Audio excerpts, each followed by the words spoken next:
Yeah. So the inspiration just comes from, my own life and what I was going through when I was 13, and just trying to understand how I went from being super close with my mom, being her perfect little girl, to like fighting with her every day and being like a hormonal mess. And back then, like I totally saw her as this villain character. But like looking back now that I'm older, I see like the reason and like for why she was overprotective, why she followed me to my first day of middle school and hid behind a tree with sunglasses on.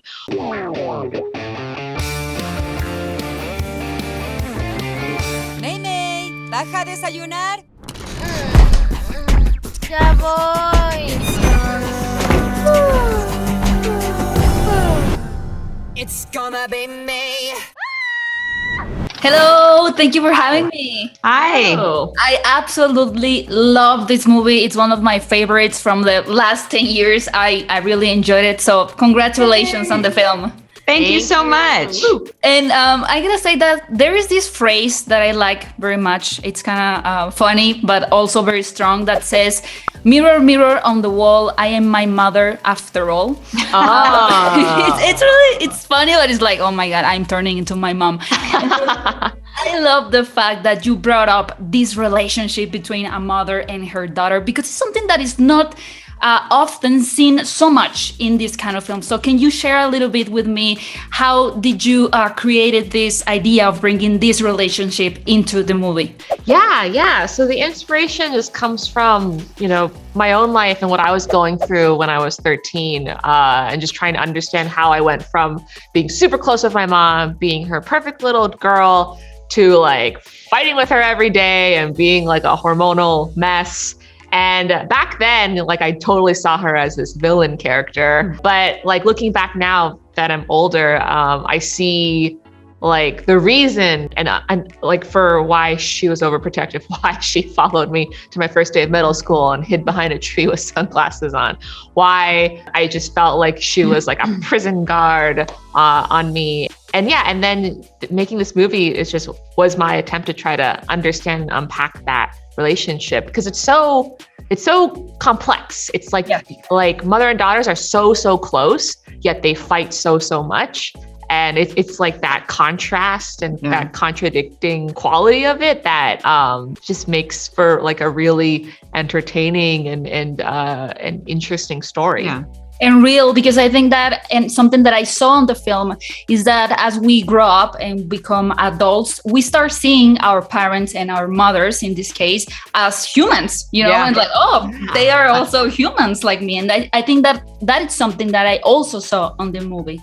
Yeah, for sure. I think that is something, I think everybody's got that memory, or I think a lot of people have that memory of that moment where you were like, oh my gosh, my parents are human. And it's weird because you do. It's like you have this kind of relationship with them that is kind of very one-dimensional in some ways for a long time during childhood, right? And it's like it is during kind of puberty and coming of age that that starts to all shift, and you start to see different shades of your parents. And I think that I loved that about this movie, that it as a mom, it was a great reminder to me as I was making it of like, right, Lindsay, this is like, come on, you did this, you went through this. And like this, I have teenagers right now. And the whole time I'm like, why do they hate me?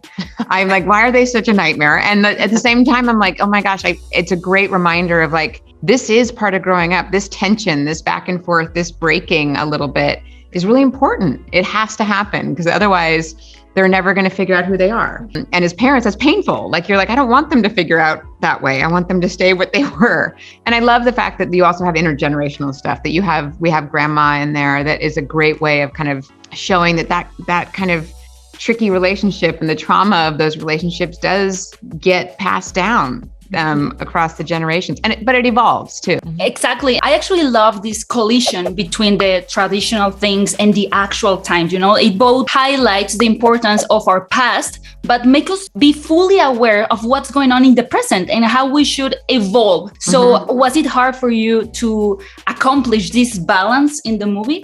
Yeah, I mean, the ending was probably the last piece of the puzzle that we figured out like kind of late in production, because it was like we couldn't decide if we wanted all of the aunties and the grandma and the family to keep their pandas, like what the panda, represented. Her mom should be a panda. If May should get rid of her panda, like we played with different versions of it, but then it felt right that May would be the first in her family to keep make the that panda, choice, to make that choice, and that we weren't passing judgment on her mom or her grandma or her aunties who decide to get rid of it because they grew up in a different time. In order to survive, they had to like get rid of that side of themselves. But May, because she has her friends, because she grew up in this different environment, this more supportive environment, like she was able to evolve and be the first in her family to keep it. I think that's so cool. I also love, just to be specific about it, I love when, in a movie or in life that you could use the same argument on both sides. Like, I just wanted to go to a concert. Like, as a kid, you're like, it's the dumbest thing. It's so simple. Like, why can't you just let me go? And as a parent, you're like, it's a stupid concert. Like, why are you acting this way? And why are you creating this big drama around just wanting to go to a concert? It's the same exact argument, right, but you see it from both, and you believe both sides of the argument. And it's a really great example of kind of that modern time moments of being, I don't understand why this is so important to you. And you're like, and I don't understand why you won't let me do this very simple thing. And I just love that it felt really true, even though it was about giant red pandas and huge beasts fighting each other and, going to the astral plane. But I love that it kind of balanced that with a very true and specific and real and gettable argument between a mom and a daughter. Absolutely. Well, thank you so much. I love the film. Thank you. Thank you so much for this movie. And thank you. Yeah, let's bye. Niña de mami. No, espera. It's gonna be me.